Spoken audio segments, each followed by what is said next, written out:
എന്റെ ശബ്ദം ശ്രവിക്കുന്ന പെങ്ങളെ, നിന്റെ പർദ്ദ ബോഡി ഷെയ്പ്പാക്കിയത് എന്തിനാ? പടച്ചവനോട് നിനക്ക് പേടിയില്ലാഞ്ഞിട്ടല്ലേ? അന്യപുരുഷന്മാരെ ആകർഷിക്കുവാൻ നീ വാങ്ങിയ പർദ്ദ നിന്റെ ബോഡിക്ക് പാകപ്പെടുത്തിയത് എന്തിനാ പെങ്ങളെ? കറുത്ത പർദ്ദ ധരിച്ചിട്ടൊരു തുണ്ടൻ തുണിയെടുത്ത് തലയിലിട്ടിട്ട് നാഴികയ്ക്ക് 40 വട്ടം അത് താഴോട്ടൊഴിഞ്ഞു പോകുന്ന തുണി എന്തിനാ മോളെ നീ അബായയോടൊപ്പം നിന്റെ തലയിൽ വെച്ചിരിക്കുന്നത്? ആരെ കാണിക്കാനാ? പ്രിയപ്പെട്ട പൊന്നു പെങ്ങളെ, നിനക്കൊരു മക്കനെ ധരിക്കാനുള്ള ഈമാൻ എവിടെ പോയി? നിന്റെ ഇസ്ലാമിക ചൈതന്യത്തിന്റെ വസ്ത്രമാകുന്ന പർദ്ദ നീ ധരിക്കണം. ഒരു കറുത്ത ലോഹ ധരിക്കാനല്ല ഇസ്ലാം പഠിപ്പിച്ചത്. നിന്റെ ശരീരത്തിന്റെ ഭാഗങ്ങളെയും അതിന്റെ വണ്ണവും വർണ്ണവും ആരും അറിയാൻ പാടില്ല എന്നാ മോളെ ആ നിയമം.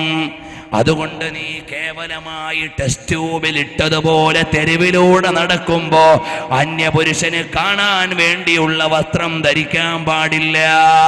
നിന്റെ തലയിൽ നിന്ന് ആ തുണ്ടൻ തുണിയൊന്ന് മാറ്റിവെച്ചിട്ട് ഒരു മക്കനെ ധരിക്കുമോളെ.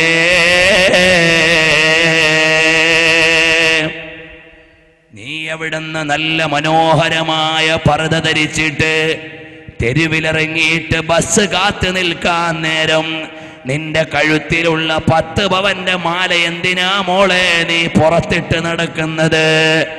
അന്യപുരുഷന്മാരെ ആകർഷിപ്പിക്കുവാനല്ലേ?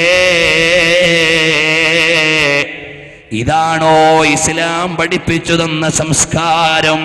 അതുകൊണ്ട് എൻ്റെ പ്രിയപ്പെട്ട പെങ്ങളോട് ഹൃദയത്തിന്റെ ഭാഷയിൽ ഓർമ്മപ്പെടുത്തട്ടെ, അല്ലാഹുവിനെ ഓർത്ത് ജീവിക്കുമോളെ.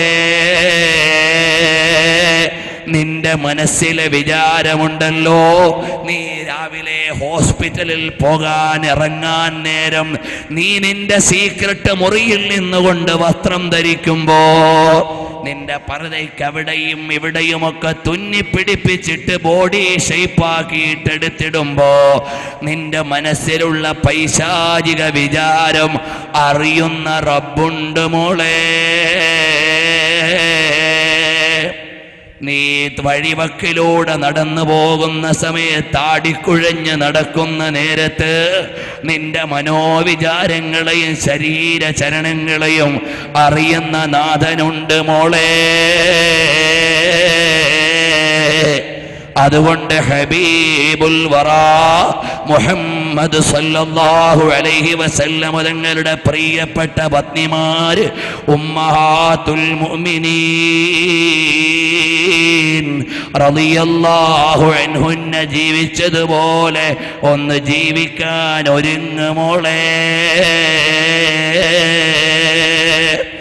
അറിയുമോ സഹോദരി, സൗന്ദര്യമില്ലാഞ്ഞിട്ടല്ല ആയിഷ ബീവി തെരുവിലിറങ്ങാഞ്ഞത്, വിജ്ഞാനമില്ലാഞ്ഞിട്ടല്ല വേദിയിൽ കയറാഞ്ഞത്, അവിടുന്ന് വൈജ്ഞാനിക സാരഥ്യമില്ലാത്തത് കൊണ്ടല്ല പ്രസംഗം നടത്താഞ്ഞത്. ആയിഷ ബീവിയെ പോലെ ബുദ്ധിയുള്ള പെണ്ണ് വേറെ ഉണ്ടോ? അതുപോലെ സൗന്ദര്യമുള്ളവര് വേറെ ഉണ്ടോ? ഇല്ല. പക്ഷേ ആയിഷ ബീവി ഒരു തെരുവിലേക്ക് ഇറങ്ങിയില്ല. ആയിഷ റളിയല്ലാഹു അൻഹ ഒരു തെരുവിലും അലഞ്ഞില്ല, ഒരു വേദിയിലും പ്രത്യക്ഷപ്പെട്ടില്ല, ഒരു മുദ്രാവാക്യത്തിനും ഇറങ്ങിയില്ല, ഒരു പിക്കറ്റിങ്ങിനും മുന്നിൽ നിന്നില്ല.